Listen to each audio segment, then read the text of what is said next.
Hello bachon, let's see the question.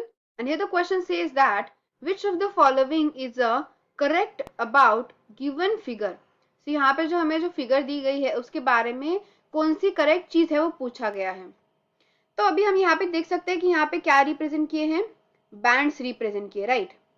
सो जब bands represent किए उसमें तो यहाँ पे हम देख सकते हैं 2 सार्कोमियर यूनिट्स दिए हैं, मतलब ये पहला वाला सार्कोमियर यूनिट होगा या दूसरा वाला होगा, करेक्ट.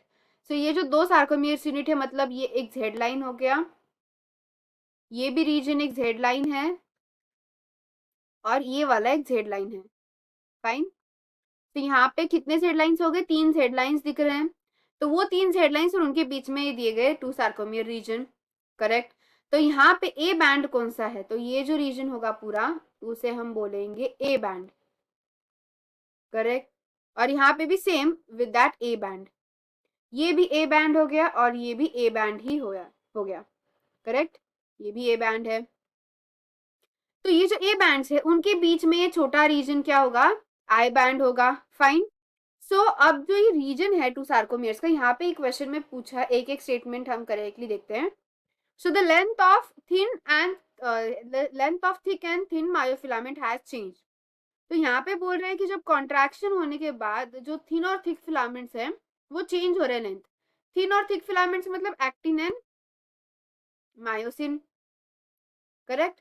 क्योंकि जो एक्टिन होता है वो कौन सा है, वो थिन फिलामेंट है और जो मायोसिन है वो थिक है. तो जो भी ये रिएक्शन मतलब मैकेनिज्म होगा स्लाइडिंग फिलामेंट थ्योरी का, उसमें एक्टिन और मायोसिन दोनों भी कैसे होते हैं, रिमेन्स सेम. इनके लेंथ पे कोई असर नहीं पड़ने वाला, इनका लेंथ सेम ही रहने वाला है, चेंज नहीं होगा. तो इसलिए ये तो स्टेटमेंट जो बोला है कि चेंज हो गया है तो ये तो रॉन्ग है. नेक्स्ट स्टेटमेंट है कि length of both anisotropic and isotropic bands has changed. अब यहाँ पे देखते हैं नेक्स्ट स्टेटमेंट. सो आइसोट्रोपिक मतलब क्या है, ए बैंड, सही. एंड सॉरी अनआइसोट्रोपिक मतलब ए बैंड और आइसोट्रोपिक मतलब आई बैंड. तो इनमें से जो आई बैंड होता है ना वो ही सिर्फ चेंज होता है, जो ए बैंड होता है वो अनचेंज होता है, रिमेन्स अनचेंज्ड. क्यों अनचेंज रहता है, अगर आप देख सकते हो तो ये जो ए बैंड होगा कॉन्ट्रैक्शन के बाद ए बैंड का लेंथ चेंज नहीं होगा, वो एक दूसरे के करीब आ जाएंगे. तो इसलिए ए बैंड जो होता है वो वैसे का वैसे ही रहेगा, लेकिन आई बैंड चेंज हो जाएगा, वो क्या हो जाएगा, शॉर्टन हो जाएगा, शॉर्टन. तो इसलिए यहाँ पे बोला है कि लेंथ दोनों का चेंज होने वाला है, तो दोनों का तो चेंज नहीं हो रहा, तो इसलिए ये स्टेटमेंट रॉन्ग है. फिर देखते हैं next statement that the myosin cross bridge moves on the surface of actin and thin and thick myofilament slides past each other. तो यहाँ पे जो थर्ड स्टेटमेंट बोला है वो एकदम सही सही और करेक्ट है. कैसे, तो जो मायोसिन और एक्टिन होते हैं, और एक्टिन और जो मायोसिन है, एक्टिन और जो मायोसिन है वो दोनों मिलके क्या करते हैं, क्रॉस ब्रिज फॉर्म करते हैं, correct. They will form a cross bridge. और क्रॉस ब्रिज कैसे फॉर्म करते हैं कि जो एक्टिन होते हैं ना, तो यहाँ पे हम ग्लोब्यूल्स ड्रॉ करते हैं. तो समझो ये एक्टिन है, एक्टिन के ग्लोब्यूल्स. फिर जो एक्टिन के ग्लोब्यूल्स है उस पे आके क्या हो जाएगा, मायोसिन बाइंड हो जाएगा. और वो मायोसिन क्या करेगा, एक्टिन को ऐसे ढकेल देगा इस तरफ, मतलब ये जो पूरा ए फिलामेंट है एक्टिन का वो इस तरफ आ जाएगा. फाइन. तो वो पूरा लेफ्ट साइड की तरफ झुक गया, तो यहाँ पे स्लाइडिंग हो रहा है, तो सही है. जो ऊपर का थिन फिलामेंट है on the thick filament slide हो रहा है, क्योंकि जो ऊपर का है वो एक्टिन है जिसे हम थिन बोलते हैं, थिन फिलामेंट, और नीचे का क्या हो गया, थिक फिलामेंट हो गया.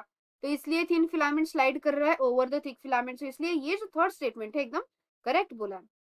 नेक्स्ट स्टेटमेंट क्या है, नेक्स्ट स्टेटमेंट में बोला है कि length of sarcomere remain same.